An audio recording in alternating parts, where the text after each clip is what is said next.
Hey,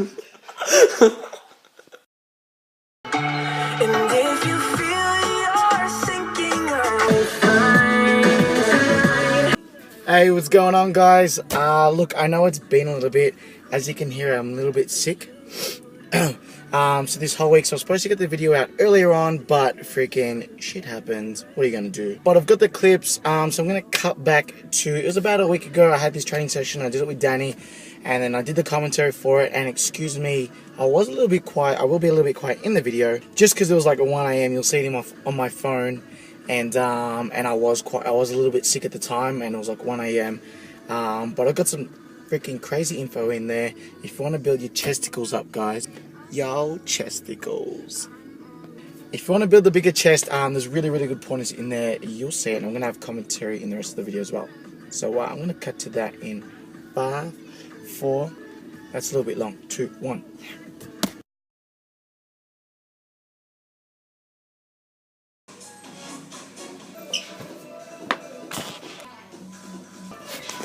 Just going to move. And we're good. I shouldn't have moved just because the angle of the camera was a bit weird. Alright guys, I know it's been a little bit, it's been really busy, so just got a new job, and I've been sorting out and organising a whole lot of things, especially with coaching coming in next month. I just finished up about, probably like around 15 minutes of slow steady state cardio, I think that's what they call it. So basically guys, just getting to the fat burning zone, and I know a whole lot of people are going to comment like, oh, that's a myth and whatever.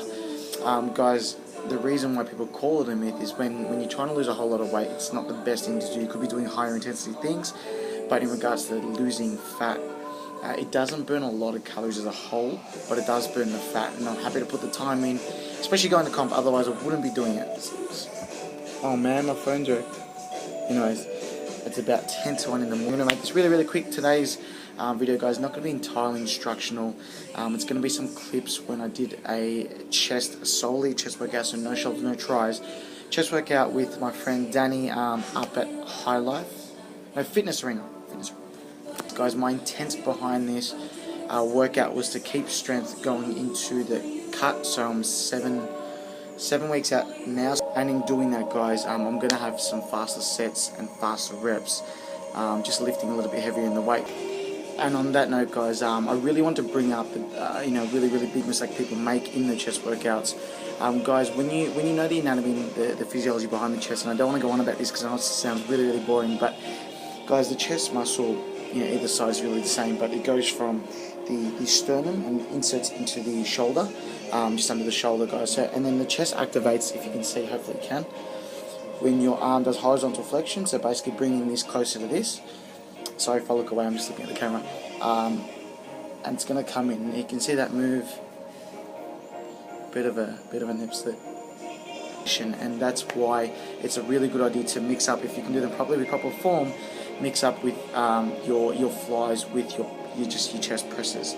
Because that's a really big focus, guys. It's not always just about moving weight and moving numbers and freaking dick measuring.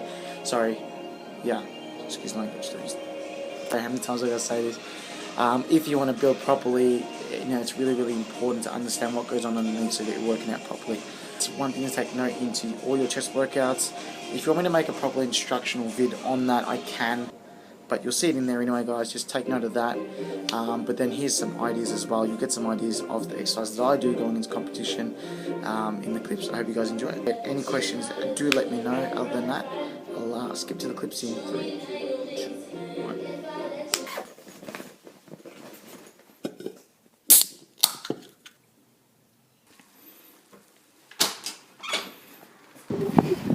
And who have we got here? He's snapping too.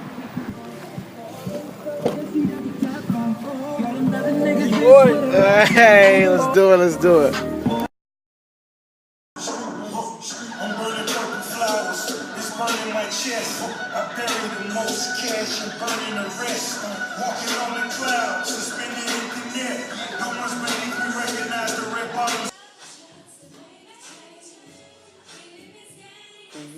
Hey, what's going on, guys? At it with the commentary again.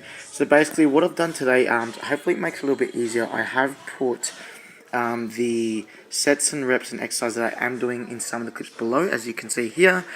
So basically, what I've done here in the first few clips with Danny is I like to do really, really light weights and just do heaps and heaps of reps. So generally, like even 18 to 25 reps during these warm-up sets, doing really, really light.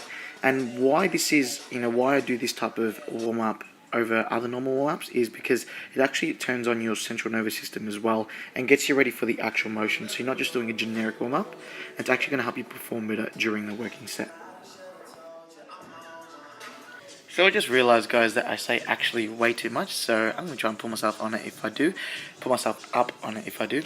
Alright guys, so going into here, we're going into heavier reps. Yes, this is heavy for me, 37.5. For some other people, I may lift like a girl, but whatever. So basically, guys, what I'm doing here, with the working sets, I'm doing 6 times 6 to 8 reps. So I don't want to go too low going into strength stuff, because I still want to also help build muscle. And if you're going too low into your reps and too short in your sets, it makes you stronger than it does bigger, if that makes sense.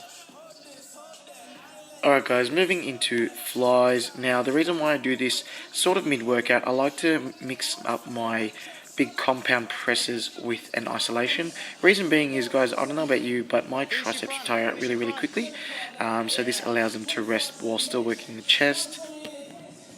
And as you saw, generally the number of sets remains the same, but I'm moving my rep ranges a lot higher simply because with isolation exercises, guys, you do not need to go as heavy as your presses, nor will you ever generally reach that tip, no matter how hard you're going to try. And also with isolation, especially with movement in the shoulder, guys, which is, like what I said before, a really, really big thing with your chest, you have to do horizontal flexion. Now your shoulders are really, really vulnerable to being injured, and a lot of times people do injure themselves going way too heavy on these flies, which you don't really need to. So as an example, I think I'm probably only doing about, on decline flies, maybe 15 kilos per side, if that, and just really getting a good stretch and a good tense of the chest and really squeezing at the end of the motion.